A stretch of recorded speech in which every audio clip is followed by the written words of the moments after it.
Siemka, ja jestem Adacho, a na grupie facebookowej Zakola Adacha, nie wiem czy wiecie, ale jest bardzo dużo utalentowanych rysowników, kalisteników, grafików, śpiewaków, piekarzy, dekarzy, lekarzy, bibliotekarzy, sokistów i mógłbym tak wymieniać, ale mam wrażenie, że zawsze ktoś będzie poszkodowany, bo gdyby te filmy miały trwać 2 godziny, to może byłbym w stanie pokazać wszystkie wasze fajne posty, ale i tak już dzisiaj wybrałem bardzo dużo postów, bo jesteśmy w czerwcu, w zasadzie kończymy czerwiec. Grupa sama się nie przejrzy, mimo tego, że to przegląd grupy, a nie przejrzenie grupy, bo ja przeglądam grupę, ale ją nie przejrzuję.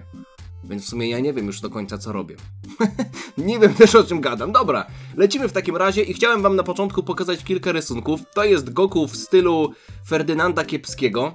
To jest Vegeta w stylu blok ekipy. A to jest Vegeta dość podejrzany. I Michał Jurkiewicz tutaj napisał, że on jest grafikiem z wykształcenia i że podrasował tę grafikę troszeczkę komputerowo, ale ja tak na niego patrzę, ten Vegeta jest aż za dobry. On jest nawet za dobry na Kakumei. Ma troszeczkę cieniowanie tutaj i efekty w stylu Kakumei, ale on jest za dobry aż na Kakumei. A on nawet napisał, że jest zainspirowany Kakumei. Postanowił zrobić, co będzie trzymało podobny poziom. Poniżej wstępny efekt pracy, mam nadzieję, że wam się podoba. Wygląda to przekozacko, ale naprawdę ma to vibe takiego Binga.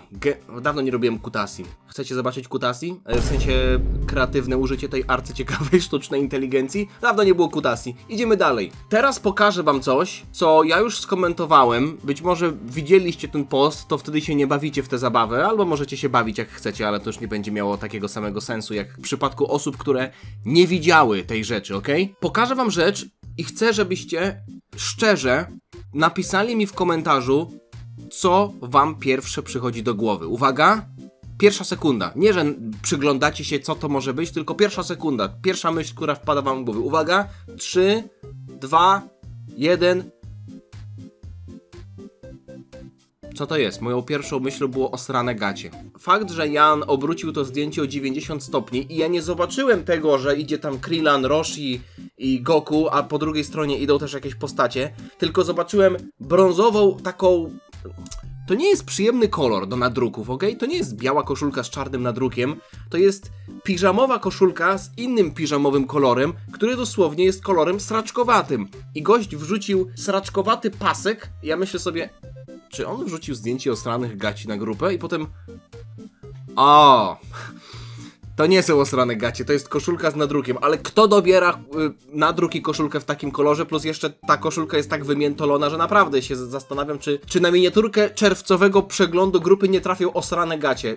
Może to tylko ja, bo z tego co widziałem, to nikt w ten sposób nie skomentował tego.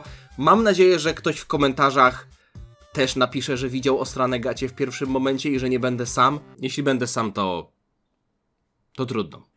Biorę to na klatę. To powiem wam, że jak Tomek coś wrzuca, to jest szał, po prostu szał ciał.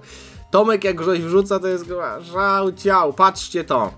Adacho z Adacho Balls jako karta Ultra w Dragon Ball Legends. Tak się składa, że niedługo podczas rocznicy będziemy mieli nową kartę Ultra. Ultra Instinct był już na pierwszej części rocznicy. Ja wam powiem, że to jest coś niesamowitego. Tęsknię za Adacho Balls. Podejrzewam, że wy też. Raz na jakiś czas zobaczyć taki smaczek. Tomek, który teraz rysuje Dragon Ball Powerless. Zresztą czekam na kolejny rozdział. Myślę, że nie tylko ja. Myślę, że bardzo dużo osób czeka na kolejny rozdział, ale takie smaczki od autora Adacho Balls właśnie w kierunku Adacho Balls to jest coś, co zawsze mnie będzie kupować. I tak jak już wielokrotnie mówiłem podczas omawiania Adacho Balls, nie wiem, czy to jest kwestia tego, że to jest manga o mnie, czy to jest po prostu tak dobra manga, ale w komentarzach pisaliście, że wy też się dobrze bawicie. Także to jest chyba ta opcja numer 2, że to jest po prostu tak dobra manga. Zresztą ja tak mam o niej bardzo dobre zdanie. Tutaj jest dość ciekawy post, ze względu na to, że kolega Antkos wrzucił ze względu na mój ostatni film na temat 15 najsilniejszych postaci z DBZ. Były 2 filmy, jeśli przeoczyliście. Pierwszy to jest ten tyczący się Dragon Balla Super i w ogóle wszystkich postaci. No bo wiadomo, że w Superce są silniejsze wersje postaci niż w Zetce, ale drugi film tyczy się Zetki, czyli 40 tomów oryginalnej mangi Dragon Ball. Jeśli nie widzieliście drugiego filmu, to też was odsyłam, bardzo fajny film. Tak, powiedziałem na temat swojego filmu, bardzo fajny film, bo dużo nad nim pracowałem i uważam, że warto go obejrzeć. Ale tutaj kolega Antkos wrzucił top 15 postaci skinówek. Ja jeszcze tego nie widziałem i nie patrzyłem też na komentarze, więc zerknijmy sobie tutaj, czy będzie to miało... W sensie nie będę tego analizował jakoś szczególnie bardzo, bo tak z czapy bez jakiejś szczególnie świeżej wiedzy na temat tych filmów trudno mi jest to sobie wymyślić, ale Goten Trunks, okej, dobra, nie wiem, czy byłaby jakaś silniejsza postać od Goten Trunksa, których tutaj nie będzie, ale umówmy się, że okej. Metal Cooler, dość duży skok mam wrażenie, chociaż Metal Cooler był przed tak naprawdę, prawda? Mieliśmy Metal Coolera tak naprawdę jak Gohan był mały, więc trochę lat minęło, więc umówmy się, że to nie jest aż tak chyba daleko idąca teoria, że Metal Cooler jest tylko jedno miejsce nad Trunksem i Gotenem. Future Trunks, on jest z filmu z Bojackiem i chwilę potem mamy Bojacka. Podejrzewam, że chodzi o jego pełną moc. No jeśli Bojacka pokonał SSJ2 Gohan, to Bojack musi być wyżej niż Future Trunks. Broly z drugiego filmu. Broly'ego z drugiego filmu pokonali Goku, Gohan i Goten za pomocą SSJ po prostu, tylko że oni byli we trzech i puścili Kamehameha. Tylko tutaj też komentarz widzę, że jest napisany, który zwraca uwagę na to, że na Metal Coolera był potrzebny Goku i Vegeta w SSJ, chociaż Goku i Vegeta byli trochę zmęczeni walką z odradzającym się Metal Coolerem, bo oni tak naprawdę pokonali jednego, ale on się odrodził, a ten rdzeń został pokonany przez tak naprawdę kulkę SSJ Goku już wymęczonego. Więc można byłoby tutaj też jakoś to argumentować. Ale czy Broly jest na poziomie mniej więcej Gohana SSJ2 z filmu z Bojackiem? Skoro Broly w pierwszym filmie padł od Goku SSJ w pełnej mocy, a potem Goku, Gohana i Gotena? No nie wiem. Idźmy dalej. Gohan z filmu z Tapionem. No jeśli to jest tak naprawdę, no to jest w trakcie Majin Buu sagi? Czy po Majin Buu sadze? No Goku miał już SSJ3, Goten i Trunks mieli Gotenksa, więc to musi być już po Majin Buu sadze. Więc Gohan jest Ultimate, więc to też by sugerowało, że jest bardzo, bardzo silny. Ale pytanie w takim razie, dlaczego Gohan Ultimate jest na 9. miejscu niżej niż Gotenks SSJ3 i Goku SSJ3 i nawet Vegeta SSJ, skoro to się dzieje chwilę po Majin Buu sadze i Gohan tam był od nich wszystkich znacznie silniejszy. Czy to jest kwestia tego, że w filmie z Tapionym on nie używał Ultimate? Tylko używał bazowej formy? Tylko, że w klasycznym Dragon Ballu Ultimate nie było traktowane do końca jak transformacja, no nie? To była po prostu odblokowana siła Gohana. Dopiero potem w nowej erze, powiedzmy, to zostało traktowane bardziej jak transformacja, co jest dla mnie wielką bzdurą, ale jeśli traktujemy Ultimate tak, jak było ono traktowane w pierwszym Dragon Ballu, to Gohan w bazowej formie też powinien być aż tak silny, prawda? Chociaż Elder Kaioshin mówił, żeby to po prostu odpalił tak jak Super Saiyanina, ale tutaj raczej chodziło o to, żeby się wzmocnił, a nie żeby się transformował, bo Elder Kaioshin też przy okazji tego rytuału mówił, że transformacje to nie wszystko i że nie będzie musiał się transformować. Ale okej, Paikuhan, no trudno ocenić do końca siłę Paikuhana, bo walczył z Goku w Super Kaiokenie, w Zaświatach, ale w sumie nawet jeśli mielibyśmy go stawiać na poziomie Super Kaiokena Goku, to nadal to jest niższy poziom niż SSJ3, więc ja bym nawet Gohana dał wyżej niż Paikuhan. Vegeta nie wiem co on tutaj robi, bo powinien być chyba w ogóle na miejscu może 11 za Brolim. Tutaj też jest duży kredyt zaufania dla Vegety. Tapion nie wiem co on tam robi. Nie wiem dlaczego Goku jest trzeci. Absolutnie nie mam pojęcia. Powinien być niżej niż Gotenks i moim zdaniem też niżej niż Gohan. Hirudegarn no został tak naprawdę pokonany dopiero przez Goku SSJ3, więc to, że oni są obok siebie to jest mniej więcej okej, ale nadal uważam, że powinno być troszeczkę to niżej. Janemba okej, zgodzę się, że jest tak wysoko i Gogeta rzecz jasna najsilniejszy, ale ja bym tutaj to trochę pomieszał. Chociaż uważam, że jakby fundamentalnie najważniejsza jest pierwsza osoba, więc umówmy się, że Gogeta najważniejszy. No i w sumie jeszcze tak ludzie tutaj zwracają uwagę na Super 13, prawda? Super 13 musiał zostać pokonany przez Genkidamę, w zasadzie przez Goku Genkidamowego, więc też powinien, myślę, że mieć miejsce w tym rankingu, chociaż musiałbym też przeanalizować, w jakim to momencie było. To jest też ciekawy pomysł na film, taki osobny, więc dzięki Antkos mimo wszystko za ten post. Fajnie, że wywołał dyskusję. No i tutaj Dominik wrzucił kilka fajnych rysunków. To są raczej szkice, ale też chciałem to pokazać. Zobaczcie na przykład na te pozycje. Może kreska jest taka dość, nie powiedziałbym, że niechlujna, bo to brzydko brzmi, ale pozycja tutaj tego Goku, perspektywa. Tutaj Gogeta pokazujący... Goku SSJ4, tutaj okładka tomu najnowszego mangi, Gogeta. Podobają mi się te rysunki. Rysuj dalej, Dominik. O! Jakub Perłowski, a.k.a. Perła, dotrzymał słowa. Zawodnik Olimpii Kowary który zamówił numer 57 na koszulce, zgodnie z zapowiedzią i jeszcze tutaj chyba wrzucił z tego co pamiętam swoje wyniki, patrzcie. Jakub Perłowski na 3-0, na 5-1, tutaj proszę Państwa Olimpia Kowary co prawda przegrała z Nysą Zgorzelec, ale Jakub Perłowski strzelił może nie tyle co honorową bramkę, bo było 2-4, ale jedną z honorowych bramek. Tutaj strzelił honorową bramkę w porażce z Koroną Radostów, ale z tego co pamiętam on pisał, że jest tylko juniorem, a grał z seniorami, także no ja napisałem tutaj, że on całe Kowary niesie na plecach. Jak będę w okolicach, to po prostu chętnie bym wpadł na mecz. Kowary to jest koło Karpacza, prawda? Ja byłem w Kowarach kilka razy, także może będzie okazja, żeby wpaść na mecz. Byłoby niesamowicie zobaczyć perłę na boju, prawda? Przyszłego reprezentanta Polski na boisku. Powodzenia, Perła. Dzięki za ten post i za dotrzymanie obietnicy. A tutaj przechodzimy do czegoś ciekawego. Adrian Janusz Mrówka wrzucił post dzieło 12-latki i takie oto arcydzieło zrobiło. Czy chodzi o córkę, czy chodzi o siostrę, czy chodzi o... Mam nadzieję, że nie twoją dziewczynę. To są te twarze z parodii Dragon's Ball P, coś takiego. Bardzo stara, jedna z pierwszych parodii tak naprawdę, z tego co kojarzę. To była parodia, którą oglądałem, jak jeszcze nie kojarzyłem do końca Dragon Balla. W sensie, wiecie o co chodzi, w liceum, jak sobie pierwszy raz tak świadomie oglądałem Dragon Balla. Mikołaj też musi znaleźć się w tym rankingu. Gość jest niesamowity, no. Podoba mi się to, jaki talent tutaj rośnie. 13-letni chłopak w domu sobie po prostu trenuje w taki sposób. To jest legendarna pozycja Bakiego. Nie oglądałem Bakiego. O! Czekaj. O, jest coś takiego. Bez kitu on tak robił, okej. I on to zrobił, ale fajnie, Mikołaj. Kurde bele, pozdrawiam. I jeszcze jest jeden post, który bardzo mnie rozbawił. Pokażę wam to. O, mamy Spidermana w domu. Spiderman w domu. Ja tutaj na początku myślałem, że on się nauczył przyklejać do ściany jedną dłonią, ale potem się okazało, że po prostu nie obrócił wideo i robi sobie takiego krokodylka. To jest pozycja, którą też robiliśmy na ćwiczeniach z gimnastyki, więc to akurat jestem w stanie docenić, ale podoba mi się ten kadr. No zobaczcie, jak staje na ścianie. Może za rok, jak tutaj Mikołaj będzie ćwiczył, to się nauczy stawać na ścianie. Kto wie? To mi się bardzo podoba. Zobaczcie. Maciej wrzucił zdjęcie. Ten uczuć, gdy wracasz z pracy do domu, a twoja 11-letnia córka pokazuje rysunek Piccolo, a teraz na wieczór z nudów szkicuje z pamięci Vegetę. A szkicuje lepiej niż ja! Ja tak przypominam sobie moje rysunki z marginesów z liceum. Mógłbym wam pokazać, ale nie będę tego robił. Myślę, że możesz, Maciej, powiedzieć, że odniosłeś sukces jako rodziciel. Przynajmniej jeśli chodzi o zaszczepienie miłości do fajnych kreskówek. O kurde, to jest mocarne. Magda Mysak, to jest chyba sztuczna świnia, prawda?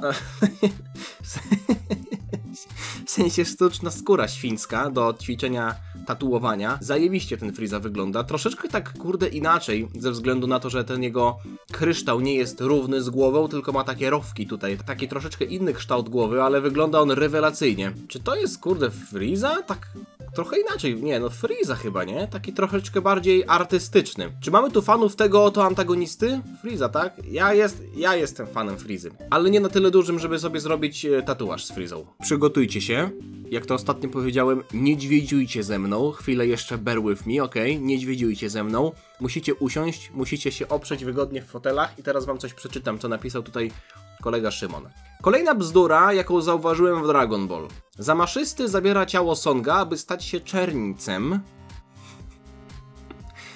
Czernicem oznacza to, że ciało zarządza ki, a nie duszą. Bubu umiera, tak wolę polskie tłumaczenia imion. Czerniec. Zamaszysty i czerniec. I idzie do nieba, jego ciało umiera, a dusza się reinkarnuje w Ububa. Ububa! A ten nadal ma swoją siłę. Tutaj ewidentnie ki jest zarządzana przez duszę.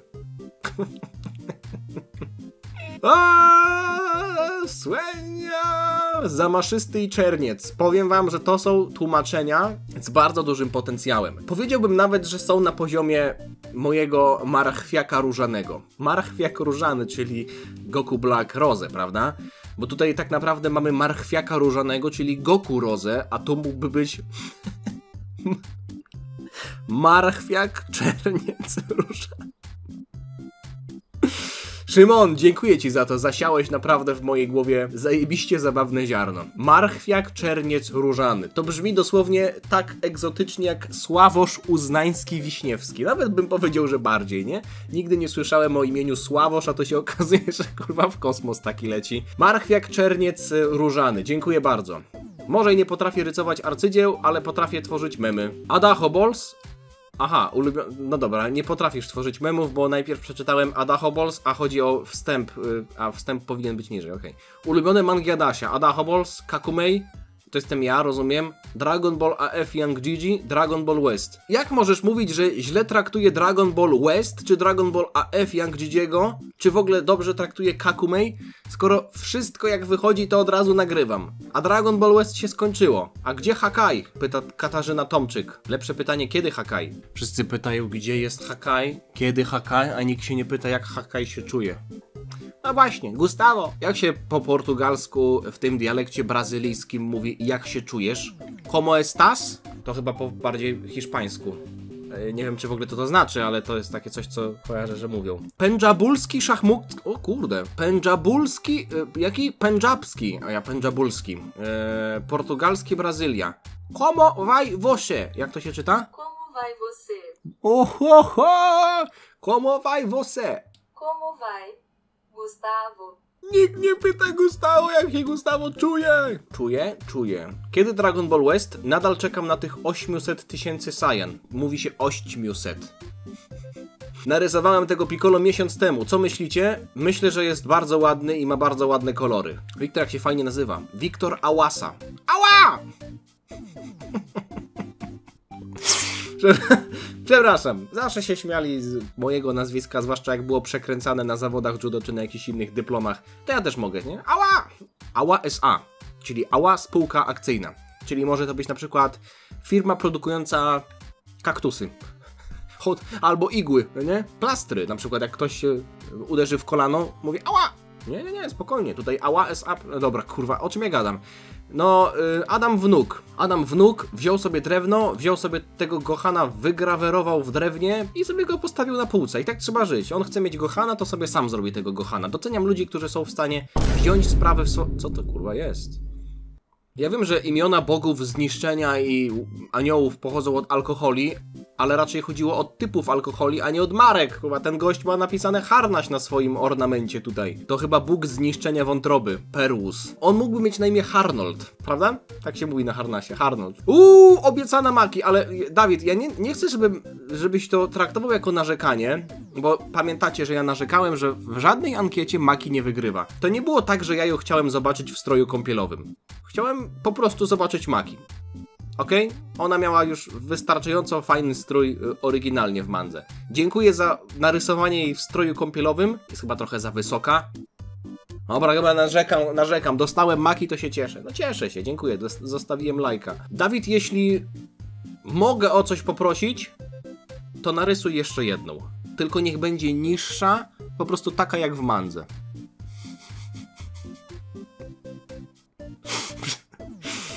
Dobrze. Ojeju. Cześć, tutaj nowa praca. Od dziś zaczynam serię rysunków Adacho jako postacie z anime. Macie jakieś pomysły? Jestem ja jako Shenlong, który, chcę zwrócić uwagę, został przyzwany z bidonów, z pysiobidonów. Chociaż jest zielony, jest czerwony, nie ma niebieskiego. Jeśli się zastanawiacie, gdzie jest pysiobidon, mam w swojej gablotce tutaj taką półkę, w której są ważne dla mnie rzeczy. Czyli mój pierwszy Isaac, ten, którego dostałem dawno temu od jednego z moich widzów, Massword Gaming. Wyszył mi Isaaca, jest moja fujarka, jest mój pierwszy mikrofon. Nie wiem dlaczego jest tam też moździerz do mielenia ziół, który w Kauflandzie miał kosztować 2 dychy, a kosztował 4, ale oskamowali mnie. Są moje okulary, które znalazłem w starym akademiku, które zakładałem na stare filmy. Jest też pysiobidon, który jest dalej przy mnie, więc nie bójcie się, pysiobidon istnieje. Pysiobidon is real, można byłoby powiedzieć. Możecie też w komentarzach napisać. Mateusz Gregorczyk będzie rysował mnie jako postacie anime z różnych serii, albo z różnych może scen, nie wiem. O! Sung Jin-woo, czyli następny będzie Aura Farmer. No dobra. O, Czoperek Akacki pozdrawia z pyrkonowej wioski One Piece. Kto jeszcze się bawi w ten weekend w Poznaniu? Nigdy nie byłem na Pyrkonie. Co to za franki? Super! A tam z tyłu jest Kid, patrzcie, ja pierniczę. Eustachy dziecko. Groby są, patrzcie, Ejsa i Białobrodego, ale jaja. Fajna wioska! Czemu ja tam nie pojechałem? Nigdy nie byłem na Pyrkonie, a z tego co widzę, to tam są całkiem fajne rzeczy. Dobra, za rok pojadę. Tylko szkoda mi trochę hajsło. Robię mangę o kurde, bele.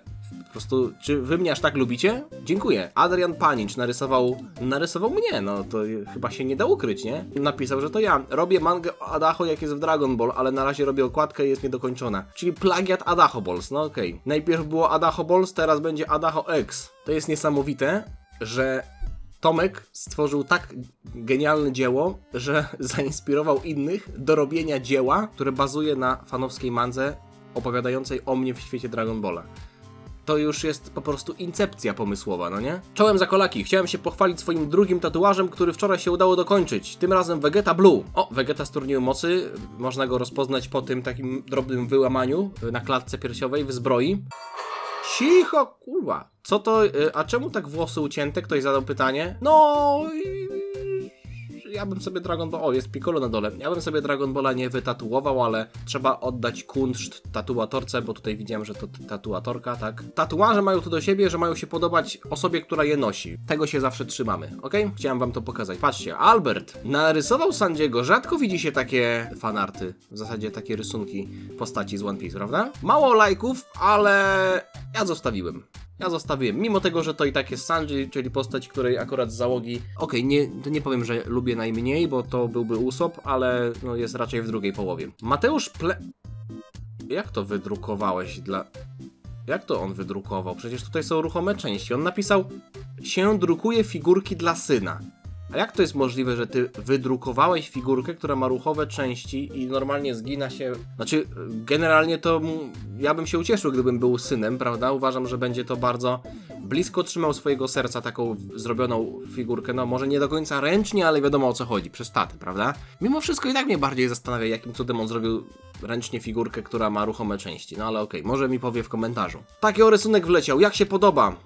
To jest Altair, bo chyba jest kilku asasinów, prawda? On się tak nie nazywał, nie? Nie, no jest Altair. Altair ibn... On tak się nazywał aż? Dlaczego Altair został wygnany? To chyba jest on, prawda? Ja pamiętam, że jak grałem w Assassina na PSP, no to grałem takim właśnie, co był ubrany w biały płaszcz. No to chyba on. Ale z tego, co kojarzę, to w tej serii Assassin's Creed jest wiele różnych postaci. Ja kiedyś na początku myślałem, że jest tylko jeden Assassin. Okej, dobra, to się człowiek czegoś dowiaduje. W takim razie ładny rysunek. A tutaj, proszę państwa, Jojo. Ja no żartuję, Jojo. Nie wiem, jak się nazywa ta postać. To jest chyba Josephine Joestar? Czy jest taka postać? Nie ma takiej postaci. Ona się nazywa... To jest chyba ta. O, okej. Giorno Giovanna. To jest ona? Giorno Giovanna? Giovanna Giorgio? Nie, no rysunek elegancki, ale ja Jojo opuściłem na początku czwartej części, bo mnie zaczęło nudzić, ale trzecia była fajna. Hejka wszystkim! Czy ktoś z tu obecnych wybiera się na Pyrkon? Ja bym kiedyś chciał, ale tak jak powiedziałem, jeszcze nigdy nie byłem. I planuję jakieś cosplaye z naszej ukochanej serii. Wie ktoś, czy może będzie tam jakiś meetup fanowski albo wioska Dragon Balla? Fajny cosplay, bardzo podoba mi się strój, natomiast odpowiadając na pytanie, z tego co widzę, tak, zobaczcie, na kolejnym poście widać, że Patryk tutaj wrzucił zdjęcie, no trochę słabej jakości, ale mamy tak, Herkulesa, nie widzicie Herkulesa? Tak zrobię. Herkulesa, Videl, to Bulmy, to nie wiem kto to, chyba też Bulma, bo niebieskie włosy, Trunks, Goki, Roshi, Bulma, o jest Vegeta nawet w zbroi, androidy, znowu Videl i Herkules jeszcze ten. Herkules jest najlepszy tutaj, jak się jeszcze załapał z tym wąsem. To byłoby na tyle, jeśli chodzi o dzisiejszy przegląd, w zasadzie tego miesięczny. Ktoś ostatnio powiedział, że to byłby neologizm, gdybym chciał użyć takiego słowa, ale moim zdaniem to jest słowo, które brzmi normalnie i wszyscy wiedzą od razu o co chodzi. Tego miesięczny przegląd, a mianowicie przegląd czerwcowy. Dzięki za oglądanie, przede wszystkim dziękuję postującym osobom za to, że dzielą się swoimi pracami albo jakimiś innymi przemyśleniami, no chociażby ten Czerniak i zamaszysty. Warto dyskutować, prawda? Warto rozmawiać, jak to mówią. Także, jeśli wam się podobało, zostawcie lajka, zostawcie suba, żeby nic wam koło nosa nie przeszło i widzimy się niebawem. Konkretnie jutro, bo filmy są codziennie, jak doskonale wiecie. Tyle. Dzięki, trzymajcie się, na razie. Cześć. Dziana.